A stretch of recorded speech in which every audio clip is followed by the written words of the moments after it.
Bonjour, au Gosset de bois cette semaine, on continue l'intérieur.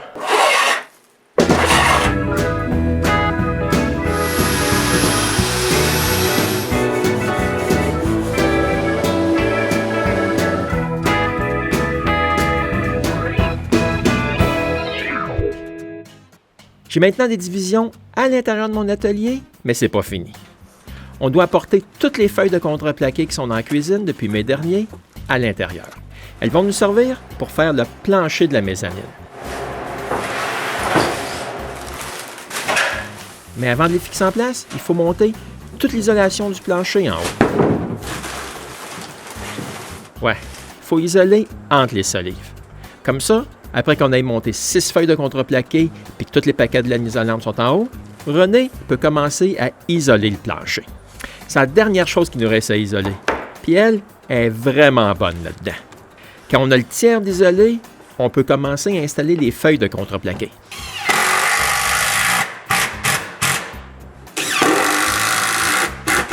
À la vitesse que ça se pose une feuille pleine, je regrette quasiment de ne pas avoir mis de la spanite sur les murs.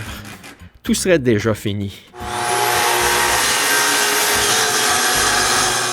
On coupe les feuilles directement sur place sur des bouts de 2 par 3.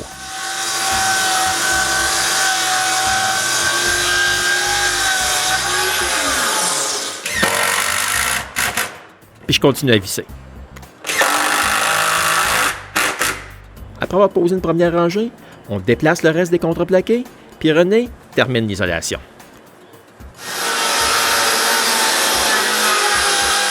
On coupe la dernière petite lisière en bas.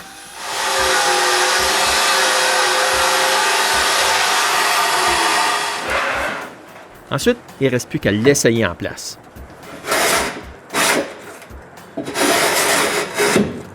Puis fignoler la coupe.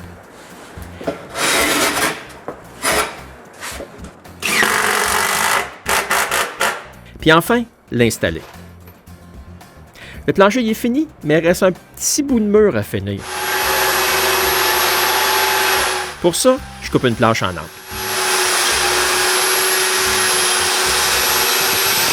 Puis je la visse en place. Maintenant, tout est terminé en haut.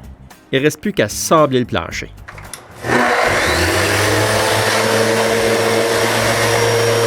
C'est pas un gros sablage. C'est quand même des feuilles de contreplaqué fini merisier, là.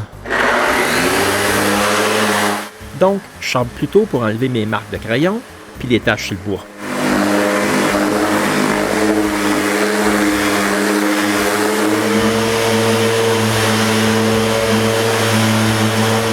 Après avoir passé l'aspirateur, on est prêt à mettre la première couche de vernis à plancher.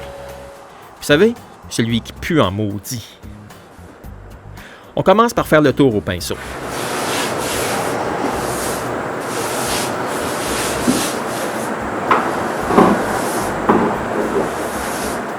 Ensuite, René étale fini avec une peau de mouton.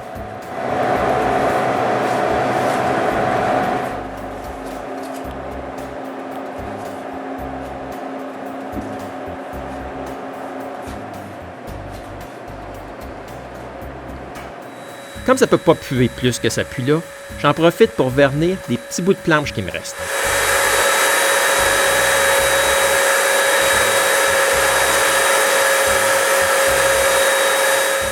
Je vernis aussi le bout du mur qui n'a pas été encore verni.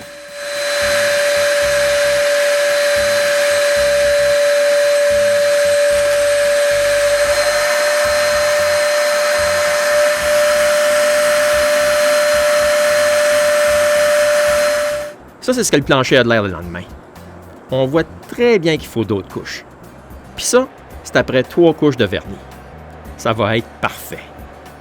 Après les 2 couches de vernis sur mes petites planches secs, je peux commencer à les installer. Je commence par le haut de la porte. Je commence par le centre du cadre en allant vers les côtés. Faire le haut de la porte, c'est pas très difficile. Ça a été même pas mal vite. Par contre, pour les 6 autres sections, c'est un peu plus long.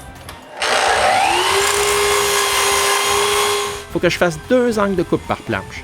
Une de 30 degrés, puis l'autre droite.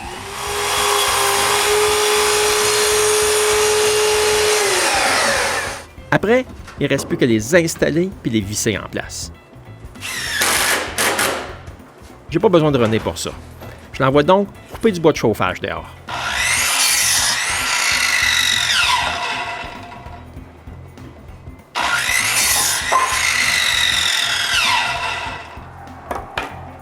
Pendant ce temps-là, je peux faire toutes les sections du haut des murs. Quand j'ai terminé, René nettoie presque toutes les poutres avec une brosse d'acier.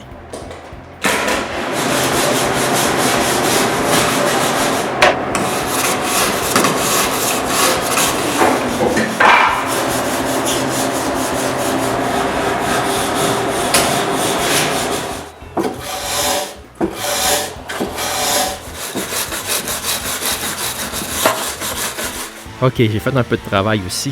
J'ai sablé tous les bras de force des poinçons.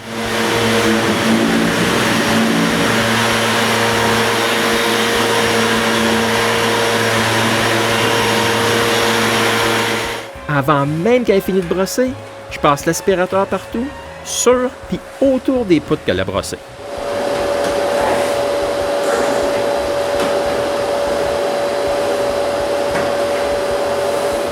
Ensuite, je vaporise la première couche de vernis ces poteaux.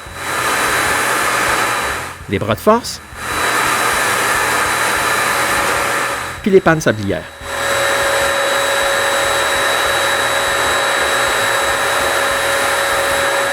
Quand je fais les bras de force intérieurs, René me suit avec un bout de carton. Le jour suivant, on commence à vernir les parties du plafond, en commençant par les pannes. René vernit le haut de la mezzanine, tandis que moi, je fais la section avant de l'atelier. Quand les pannes sont vernies, on s'attaque aux arbalétriers.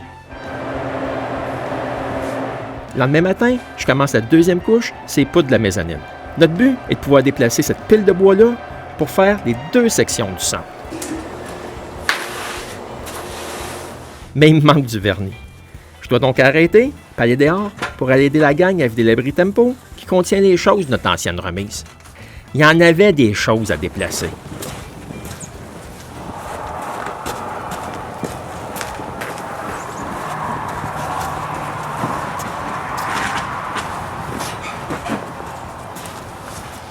Mais après un bon bout, ma section de remise ressemble à ça. Maintenant, il faut juste se remettre la spanette pour boucher la porte. Oh! Tu vas le pognon en dessous, là? Oui, on le tient. Il reste juste ma motoneige à déplacer, puis attendre la neige. J'ai pas eu à attendre longtemps. Le lendemain, il a tombé la première grosse bordée de la saison. J'ai laissé René pelleter un peu, puis j'ai commencé à donner la deuxième couche à l'avant. Quand René a fini de pelleter, elle rentre, puis a fini la section de la mezzanine. Ensuite, chacun de notre bord, on met la deuxième couche, c'est poutres des murs.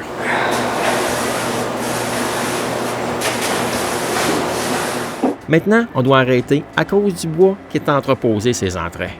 Il faut l'enlever. On commence donc à mettre du bois sur la mezzanine. Ça, c'est ma petite pile de morceaux de madrier.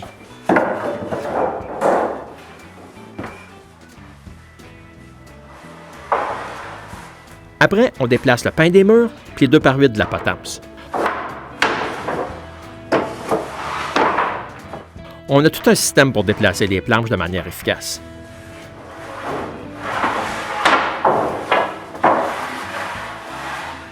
Il y a aussi plusieurs morceaux de cèdre à déplacer.